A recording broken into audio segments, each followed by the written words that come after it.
అందరికీ నమస్కారం. సమంత వ్లాగ్స్ ఛానల్కు స్వాగతం. నేను సమంతకమణి. లాస్ట్ వీడియోలో బయట పొడులు వాడకుండా చేపల పులుసు రెసిపీని షేర్ చేశాను కదా.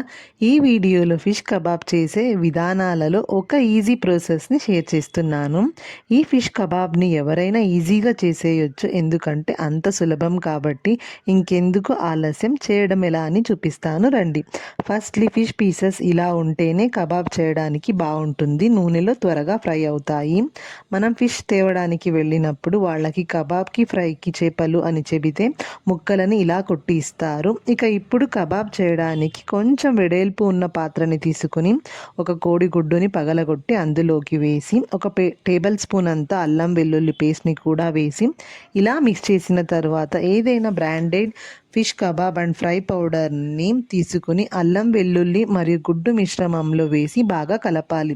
ఇంత బాగా మిక్స్ చేసిన తర్వాత ఫిష్ పీసెస్కు మిశ్రమాన్ని అప్లై చేసి అరగంట ఫ్రిడ్జ్లో ఉంచి తీసి చూస్తే అప్లై చేసిన మిశ్రమం చేప ముక్కలకి బాగా అద్దుకొని ఉంటుంది.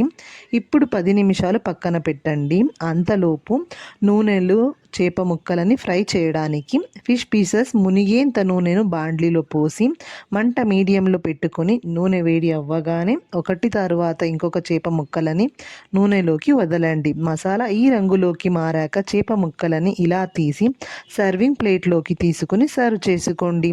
చాలా సులువు కదా ఈ ఫిష్ కబాబ్ చేయడం. అలా అయితే ఇంకెందుకు ఆలస్యం, మీరు కూడా చేసేయండి, తినేయండి. ఈ వీడియోకి ఒక లైక్ ఇచ్చి మీ ఒపీనియన్స్ అండ్ అప్రిసియేషన్ని కమెంట్స్లో షేర్ చేయండి. అలాగే సబ్స్క్రైబ్ బటన్పై క్లిక్ చేయండి మరిన్ని వీడియోస్ కోసం. Thank you for watching.